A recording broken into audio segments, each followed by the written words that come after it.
Selamat pagi, selamat minggu ketiga di bulan Oktober 2022. Sebelum kita beraktivitas, kita renungkan terlebih dahulu firman Tuhan, kita berdoa. Damai sejahtera dari Allah Bapa yang melampaui segala akal budi manusia, kiranya memelihara hati dan pikiranmu di dalam Kristus Yesus Tuhan kita. Amin. Firman Tuhan untuk kita di pagi ini diambil dari Titus 3 ayat 6 sampai 7. Demikian firman Tuhan. Yang sudah dilimpahkannya kepada kita oleh Yesus Kristus Juru Selamat kita, supaya kita sebagai orang yang dibenarkan oleh kasih karunia-Nya berhak menerima hidup yang kekal sesuai dengan pengharapan kita. Demikian firman Tuhan.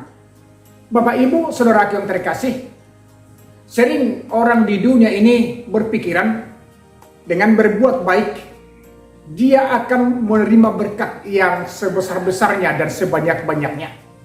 Sehingga orang sering berlomba-lomba untuk berbuat kebaikan dan beramal sebanyak-banyaknya.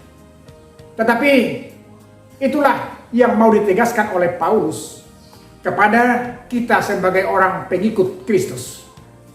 Yang sesungguhnya adalah berbuat baik itu adalah baik.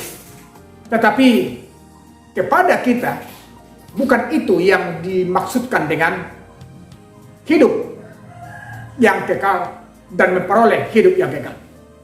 Tetapi Paulus di sini dengan tegas menyatakan bahwa karena kasih karunia Tuhan, kita diberikan hidup yang kekal.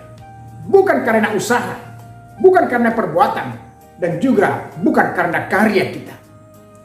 Sehingga dengan hal ini, Paulus mau menegaskan bahwa kita diberikan sesuatu yang menjadi milik kita. Karena pada prinsipnya orang Kristen itu disebut anak. Yang sudah barang tentu seorang anak pasti pemilik warisan daripada orang tuanya. Apa yang dia diwariskan oleh Allah kepada kita? Keselamatan di dalam Yesus Kristus. Itulah sebabnya Allah mengaruniakan anaknya Yesus Kristus menjadi juru selamat bagi dunia ini, terlebih bagi orang yang percaya kepadanya. Dengan demikian saudaraku, apa yang dikerjakan Kristus? Yaitu menebus kita dengan darahnya, menebus kita dengan kematiannya, dan menyelamatkan kita oleh perbuatannya, bukan karena usaha kita.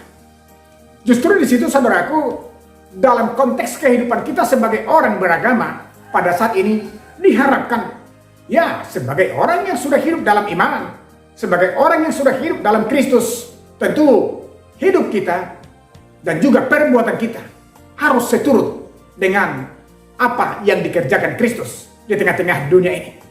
Bila kita menamakan diri kita adalah murid daripada Yesus, sudah barang tentu apa yang diwariskannya kepada kita adalah berbuatlah kasih dan berbuatlah kebaikan. Karena kebaikan itu sudah harus menjadi tipe dalam kehidupan kita masing-masing. Agar kita hidup di dalam kerajaannya yang kekal. Dan kita hidup di dalam Tuhan. Untuk itu, mari kita melakukan kebaikan. Tetapi kebaikan itu harus tulus dan juga harus bermakna untuk memaknai hidup kita sebagai pengikut Kristus di dunia ini. Tuhan bersama dan menyertai kita. Amin. Kita berdoa. Allah Bapa di surga, terima kasih Bapa. Engkau telah memberikan anakmu yang tunggal Yesus Kristus menjadi juru selamat bagi kami. Biarlah dia menjadi tiruan kami untuk melakukan kebaikan dan untuk menyatakan kerajaan-Mu di dunia ini. Terima kasih Tuhan, karena kami telah menerima warisan kerajaan surga, karena kami sudah hidup di dalam Kristus. Untuk itu Bapa, sertai kami dalam roh-Mu, agar kami menjadi orang yang setia di hadapan-Mu. Di dalam Kristus Yesus kami berdoa kepadamu. Amin. Selamat beraktivitas. Tuhan menyertai dan memberkati kita. Horas. Salam.